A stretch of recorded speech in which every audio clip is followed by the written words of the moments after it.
ये युद्ध के नियमों के विरुद्ध है। हम इस युद्ध हेतु तैयार नहीं थे। तैयार होते तो भी ये युद्ध हम ही जीतते।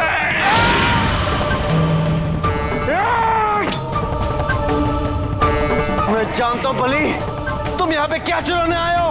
चुराते तो कायर है इंद्र, मैं तो तुमसे छीन कर ले जाऊंगा।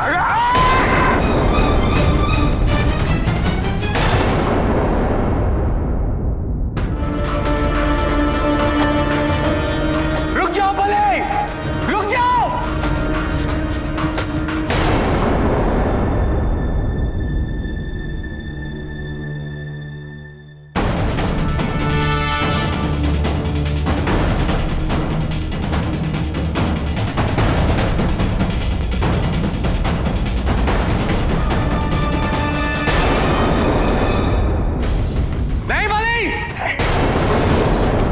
अमृत कलश देवताओं की संपत्ति है, नीचे रख दो इसे।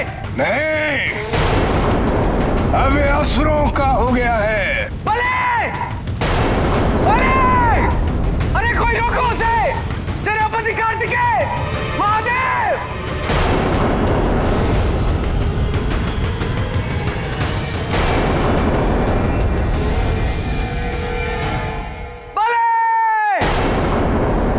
राजा बलि ने अपना वचन पूरा किया, प्राप्त कर लिया है देवताओं से अमृत कलश। अब समस्त सृष्टि पर असुरों का राज्य स्थापित होगा। मेरे पुत्र तारकासुर का स्वप्न पूरा हुआ, उसका बलिदान व्यर्थ नहीं हुआ। ये सब हुआ है केवल बलि के कारण। मुझे तो ऐसा प्रतीत होता है जैसे बलि में मुझे मेरा खोया हुआ पुत्र वन में प्राप्त हो गया। बलि के स्वागत की तैयारियां की जाएं।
ये देवताओं का है। नहीं, अमृत सिर्फ असुरों के लिए है।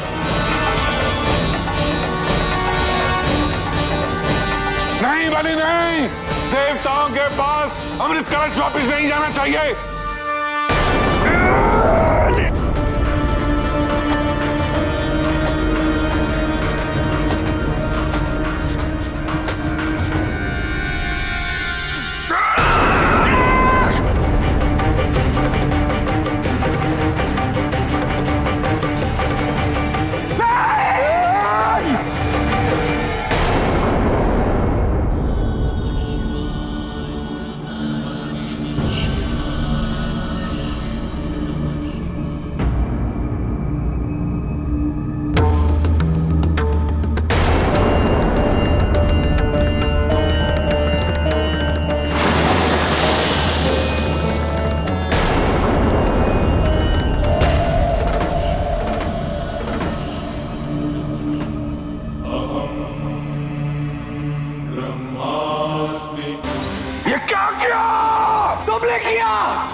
किया, मैंने किया।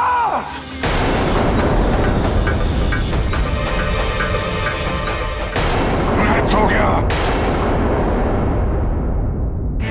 प्रभु, अनर्थ हो गया। सारा अमृत महासागर में चला गया।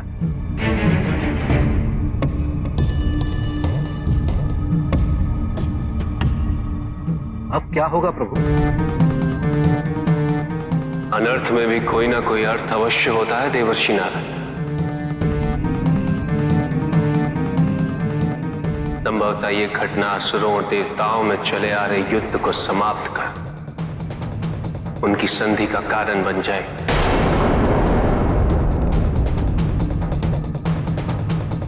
क्योंकि महासागर से अमृत निकालने का कार्य अकेले ना देवता कर सकते हैं और ना ही असुर।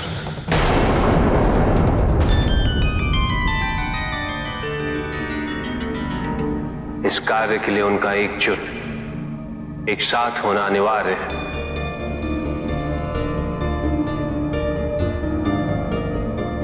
तभी संसार रूपी समुद्र का मंथन संभव होगा।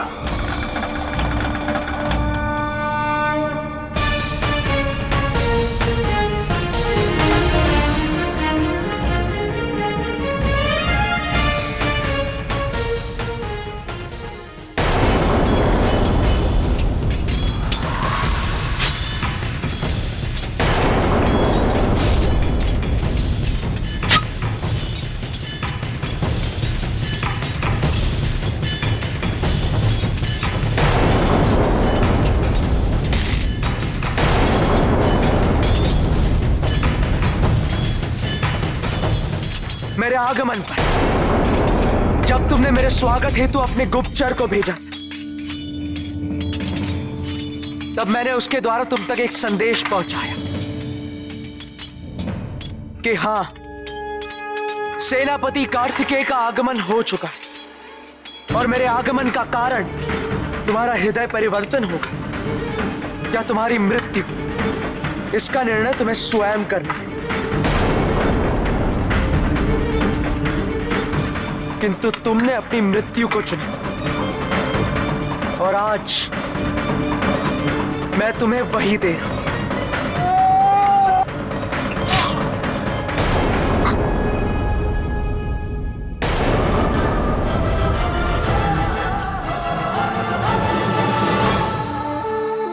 सेनापति मुर्गन की जय! सेनापति मुर्गन की जय!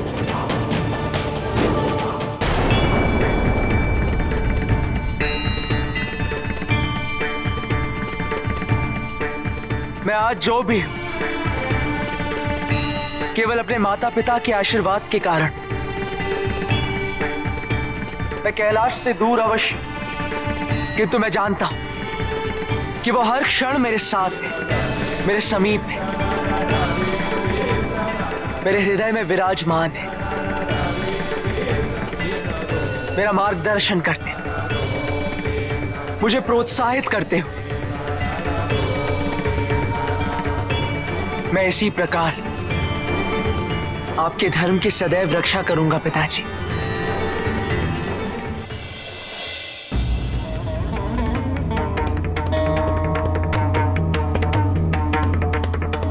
मैं तो आपके प्रत्येक समारोह में उपस्थित हुआ हूं। हमारी पुत्री के जन्म पे ये भेंट स्वीकार करें।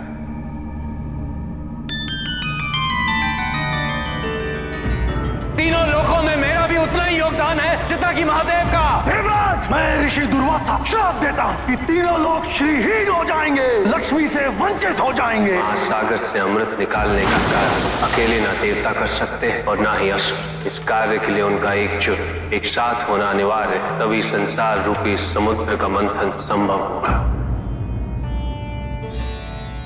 पार्वती, इतना व्याकुल होने की आवश्यकता नहीं है। व्याकुल कैसे ना हो स्वामी?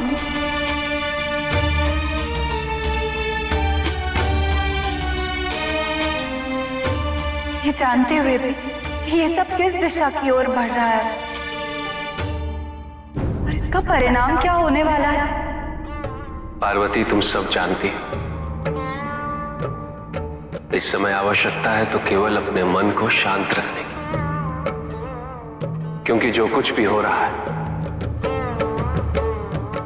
उसका उद्देश्य केवल एक ही है, जगत कल्याण। और ये तभी संभव हो पाएगा जब समस्त संसार में शांति पुनः होगी।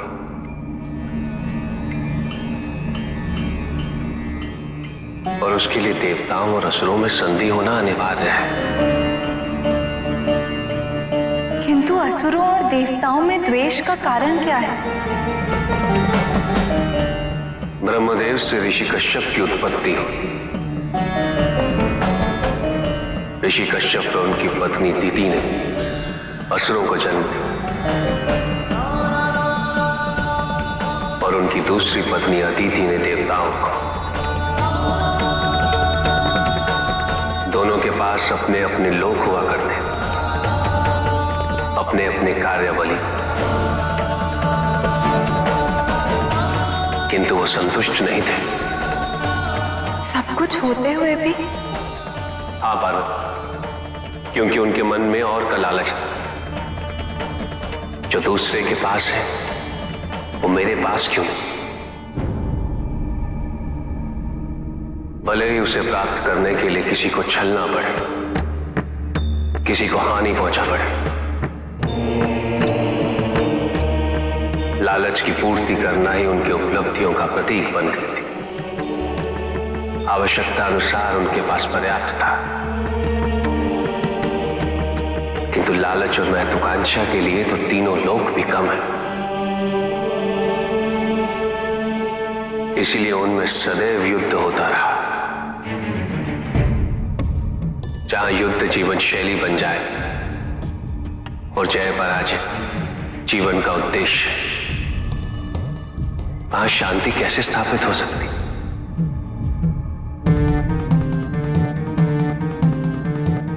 अमृत को पुनः प्राप्त करने के लिए उन्हें अपनी शत्रुता और स्पर्धा को भूलना पड़ेगा। और यदि ऐसा हुआ तो इस संसार में शांति पुनः होगी।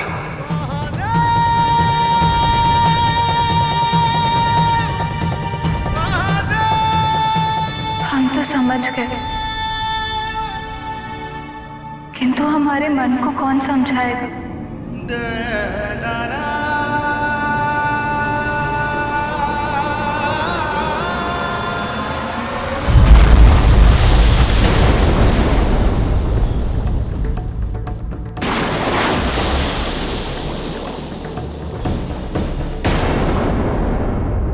और करो सम्मान, और करो सत्कार इनका।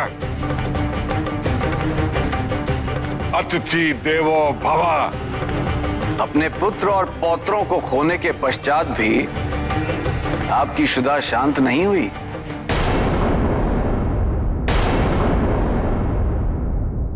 यदि आपकी जगह कोई मनुष्य या कोई देवता होता तो सब कुछ त्याग के चला गया होता, किंतु आप असुर हैं ना, और असुरों को अपने स्वार्थ के परे कुछ दिखता कहां है।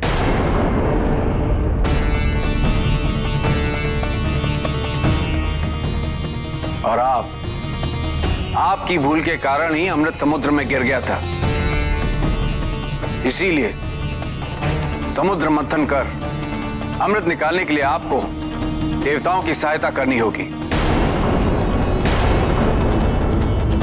किंतु ज्ञात रहे, चूंकि आपके और मेरे युद्ध के परिणाम के पूर्व ही अमृत समुद्र में गिर गया था, इसीलिए समुद्र मंथन के पश्चात प्राप्त हुए अमृत पर भी केवल देवताओं का ही अधिकार होगा। सिर्फ हमारा अधिकार होगा। राजा बलि के द्वार पर जो भी आया है कुछ न कुछ पाकर ही गया है, किंतु आप तो अतिथि के वेश में मेरा अपमान करने आए हैं, सहायता मांगने नहीं। कि आपसे किसने कह दिया कि मैं आपसे सहायता मांगने आया? मैं तो यहाँ पे असुरों को देवताओं की सेवा करने का अवसर देने आया। देवराज इंद्र, आप मुझे आतिथ्य की मर्यादा का उल्लंघन करने पर विवश कर रहे हैं।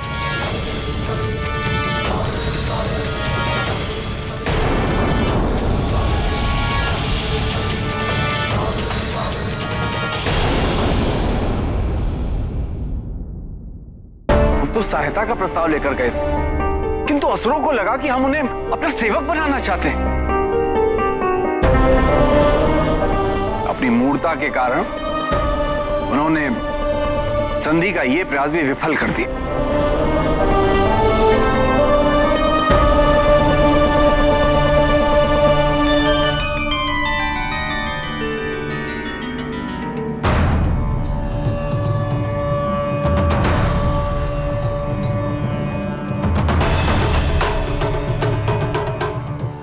देवराज, यदि प्रस्ताव ढंग से रखा होता तो विफल ना होते। देखिए, महादेव ने आमंत्रित किया और राजा बलि उपस्थित हैं। त्रिदेव को एक साथ पाकर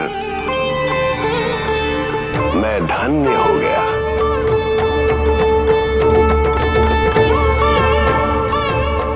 बलि, अमृत के अभाव में यह संसार अनर्थकारी सिद्ध होगा। हमें समुद्र मंथन की प्रक्रिया शीघ्र ही आरंभ करनी।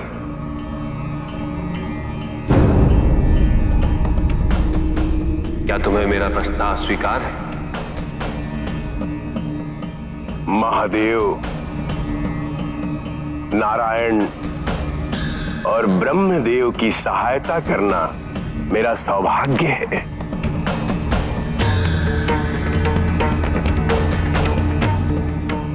महादेव, मैं और संपूर्ण असुर जगत मंथन के लिए तत्पर है।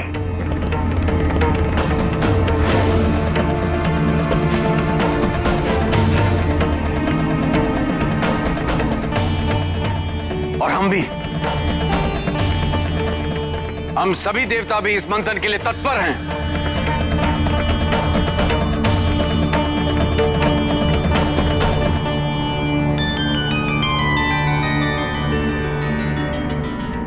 हम सब कल एकजुट होकर समुद्र मंथन की प्रक्रिया को आरंभ करें।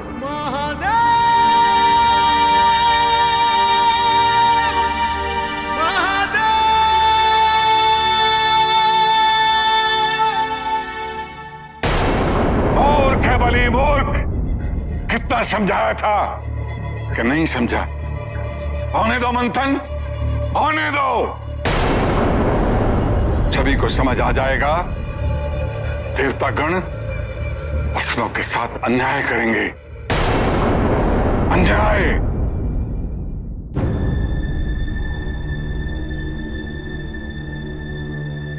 आपकी व्याकुलता मुझे यहां खींच लाई बहन।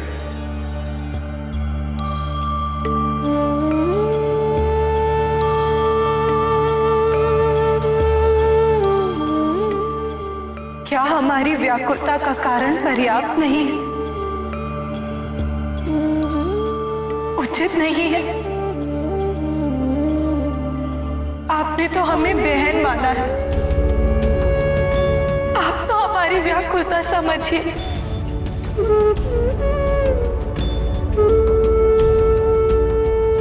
पहले सती अवतार में हमारे पिता प्रजापति दक्ष ने हमारे स्वामी को महायज्ञ में भाग न देकर उनका अपमान किया,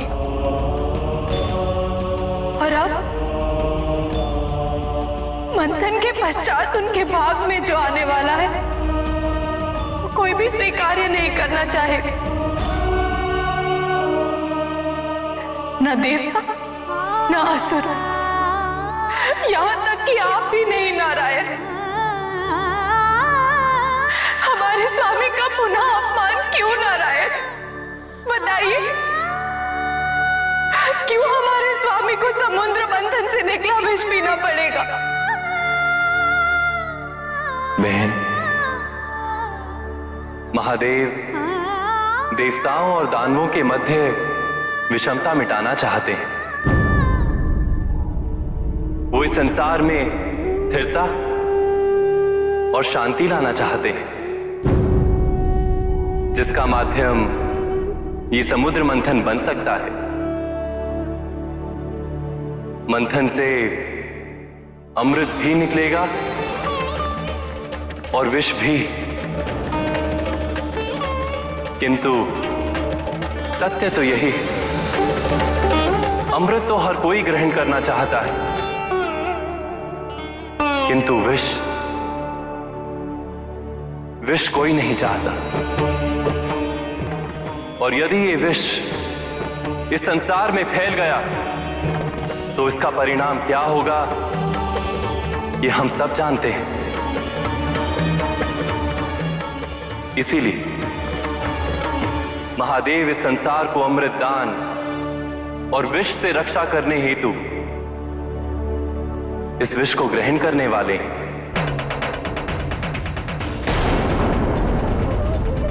इसीलिए वो महादेव देवों के देव, उन्हें कोई क्षति नहीं पहुंचा सकता। वो अनंत हैं, अनादि। और यदि कोई संकट उनकी ओर अग्रसर हुआ भी तो आपका पति प्रेम, पत्नी धर्म और समर्पण सुरक्षा कवच बनकर उनकी रक्षा अवश्य करेगा। तो बहन, फिर चिंता कैसी? जब विष पीने का समय आएगा तो आपको इस तथ्य की अनुभूति स्वयं हो जाएगी। आपको ज्ञात हो जाएगा कि महादेव की रक्षा हेतु आपको करना क्या है।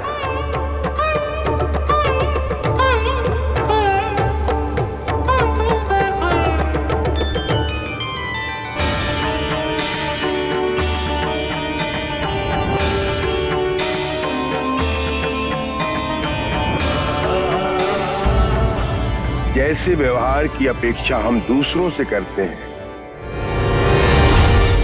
वैसा ही व्यवहार हमें दूसरों के साथ करना चाहिए। यदि हम चाहते हैं कि दूसरे हमारा सम्मान करें, तो पहले हमें उनको सम्मान देना होगा। यदि हम दूसरों से सत्यनिष्ठा की अपेक्षा रखते हैं, तो हमें पहले अपने व्यवहार में सत्यनिष्ठा प्रत्यक्ष करनी होगी। और यही समुद्र मंथन का मूल सिद्धांत होगा। यदि हम चाहते हैं कि समुद्र मंथन हमारे लिए हितकारी हो, तो हमें प्रयास करना होगा कि ये समुद्र मंथन देवताओं के लिए भी उतना ही लाभकारी सिद्ध हो।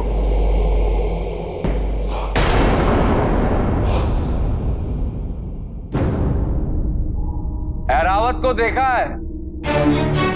चरवन हेतु उसके जो दांत हैं वो दिखाई नहीं देते, क्योंकि वो छुपे हुए हैं।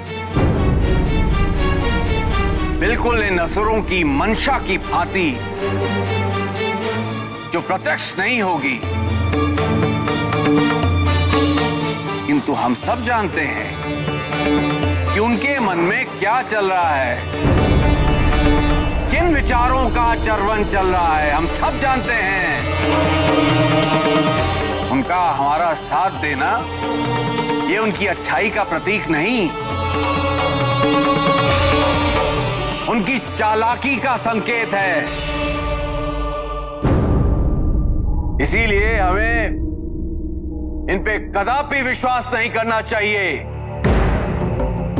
और जैसे ही मंथन समाप्त हुआ और अमृत की प्राप्ति हुई, हम उसे छीन लेंगे क्योंकि हम देवता हैं और अमृत केवल देवताओं के लिए होता है। उनके हाथ कुछ भी नहीं लगने देंगे, कुछ भी नहीं।